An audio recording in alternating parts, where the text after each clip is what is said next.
आपकी अदालतमध्ये ऍक्टर ओम पुरी यांच्यावर आरोप आहे की हे राजकारणामध्ये मिसफिट आहेत.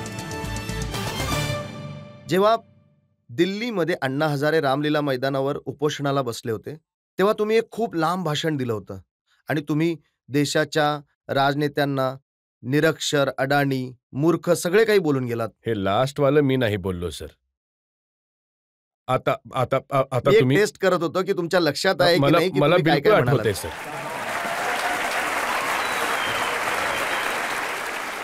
अरे नेत्यांना मूर्ख कसं काय म्हणू शकतो? इतके मोठे मोठे स्कॅम कोणी मूर्ख थोडीच करू शकतो. बुद्धिमान करू शकतो. बुद्धिमानच करू शकतो ते. पण तुम्ही जे खासदारांच्या प्रशंसेमध्ये जे कौतुक केलं होतं त्या दिवशी, हो, त्याला घेऊन पार्लमेंटमध्ये जे मेंबर्स होते ते खूप नाराज झाले होते तुमच्यावर. खूप नाराज झाले होते. खास करून शरद यादवजी आणि लालूजी.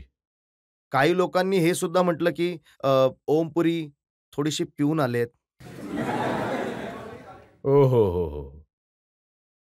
अच्छा, कोणी हुंगले तिकडे मला का? हं? मी कोणी एकटाच थोडी तिकडे उभा होतो. हं? त्यांनी म्हटलंय की असं एमपीजला अडाणी आणि निरक्षर एखादा व्यक्ती नशेमध्येच म्हणू शकतो. अच्छा. नाही नाही, तसे पण म्हणू शकतो. दूध पिऊन पण म्हणू शकतो.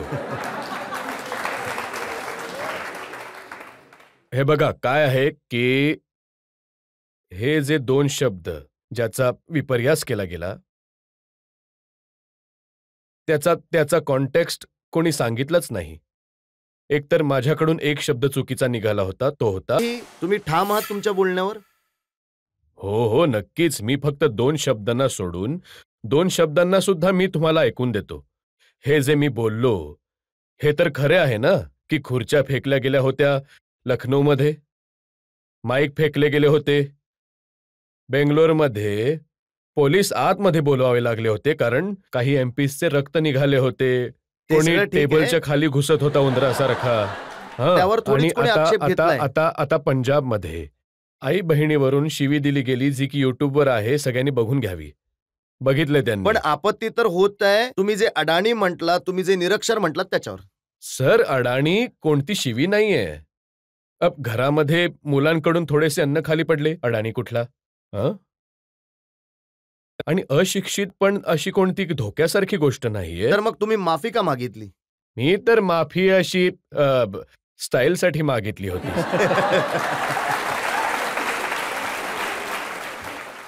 माझा 15 वर्षाचा मुलगा रडू लागला. त्याने म्हटले आता आता तुम्हाला जेल होऊन जाईल. मी म्हणालो नाही बेटा, जेल वेल नाही करत इथे. इथे तर मोठे मोठे लोक क्राईम करून सुद्धा निघून जातात. पण मी तर असं काहीच केलेलंही नाहीये. मग म्हणून मी लिहिलं मी कशाला उगाच चला. आता मी यापेक्षा मोठी गोष्ट बोलेन नंतर. आज आज संधी आहे जनतेसमोर बोलून घ्या. हो, कारण की हे तर मी हे 2 हलकेसे शब्द बोललो होतो. तुम्ही म्हणताय की तुम्ही याहीपेक्षा मोठी गोष्ट बोलाल. आज जनताही आहे, पण कॅमेरेही त्याची आहे. भाषा वेगळी असेल.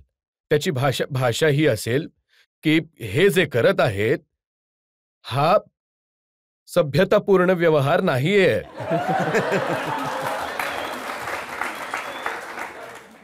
हे जे करत आहेत, हे देशाच्या हिताचे नाही आहे.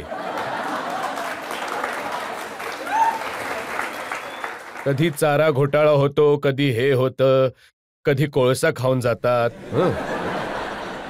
कधी क्रिकेट बॅट खाऊन जातात.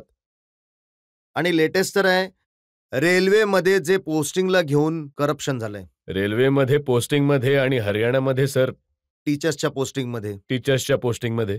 म्हणजे हे तर विश्वासच होत नाही की या देशामध्ये गुरु नानक, कबीर आणि गांधीजी, नेहरूजी, पटेल साहेब म्हणजे हे आपल्या देशामध्ये जन्माला आले होते का?